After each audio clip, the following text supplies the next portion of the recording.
Salut! Aujourd'hui, je te présente en vitesse les 12 éléments de la spirale Philomela, la spirale du travail vocal. Alors, le premier élément, l'attaque.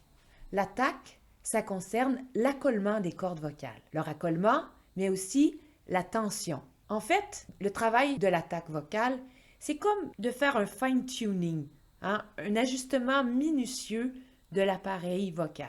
La respiration. La respiration, eh bien évidemment, vous savez ce que c'est.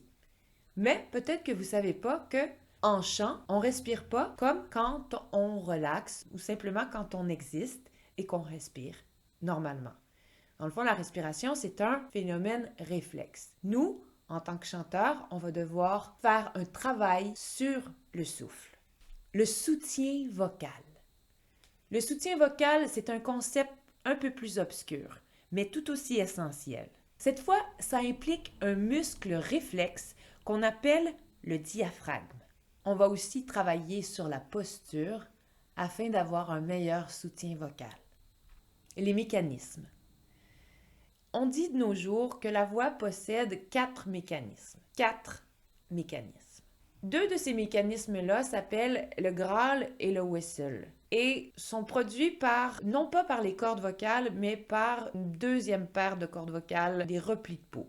Bref, ce sont des sons beaucoup plus rares et plus difficiles à produire et qu'on utilise très rarement en chant populaire, excepté pour faire quelques effets. Les 2 autres mécanismes, que je vais appeler lourd et léger, plutôt que voix de poitrine et voix de tête, sont extrêmement utilisés en chant lyrique et en chant pop. La justesse.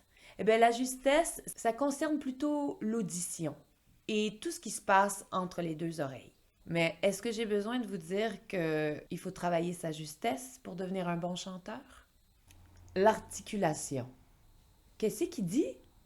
Bien sûr, l'articulation, eh bien, ça sert à nous faire comprendre. Mais pas que. En fait, dans tout chant, même sans parole, il y a une forme d'articulation. C'est-à-dire que sans la possibilité de modifier nos cavités, sans la langue, on pourrait former aucun son. La projection.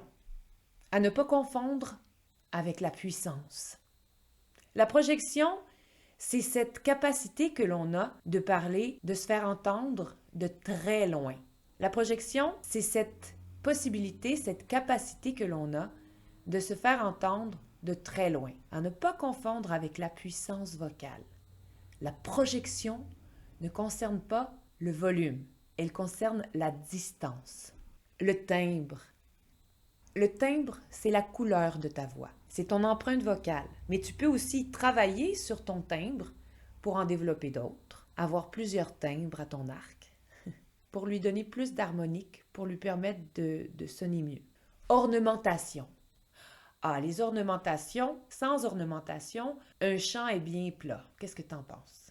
Quelques ornements lui donnent un caractère plus personnel. Il n'y aura pas 2 fioritures pareilles, mais aussi plus professionnel. On ne se cachera pas que de nos jours, certains genres requièrent une très grande agilité de la voix. Le vibrato, eh bien, c'est un ornement aussi, mais je lui ai donné une catégorie à part puisque, selon moi, c'est très différent. Premièrement, le vibrato ne se produit pas, il advient. Le vibrato nécessite un lâcher-prise, oui, mais quand tout est en place, aha! En fait, trouver son vibrato, c'est quand même relativement assez difficile. C'est pourquoi je lui ai donné une place à part entière. Certaines personnes m'ont dit que je devais chercher à éliminer mon vibrato parce que c'était plus du tout à la mode. Est-ce que j'ai vraiment besoin de vous dire ce que je pense des modes, surtout quand elles sont malsaines pour le corps, pour la voix? Si tu veux limiter, appauvrir, détruire ta voix, bloque ton vibrato. Dynamique et nuance. Un chant dénué de dynamique paraît pas très naturel, que ce soit par des crescendos, des contrastes forts, doux, des nuances d'émotions comme joyeux, mélancolique, inquiet. Bref, vous aurez compris, le travail d'interprétation commence ici. En fait, grâce au travail sur les nuances et sur les dynamiques, on fait déjà un premier travail de préparation à l'interprétation. Et finalement, le rythme. Bien sûr, sans rythme, pas de musique. Le rythme, c'est la cohérence, c'est la transe, c'est le flow.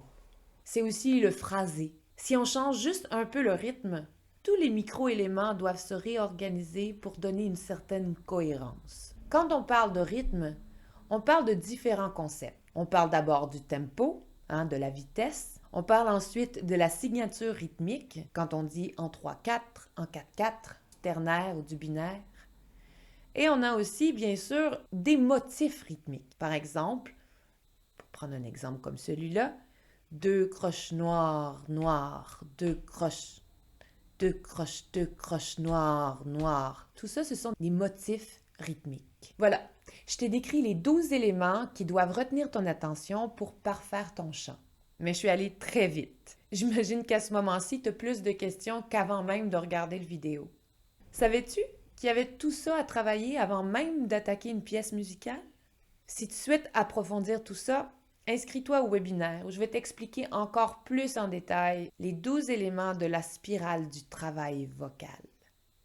Tu peux bien sûr tout de suite aller t'inscrire à la liste d'attente pour la formation bêta. Dis-moi ce que tu en penses et je te dis à demain.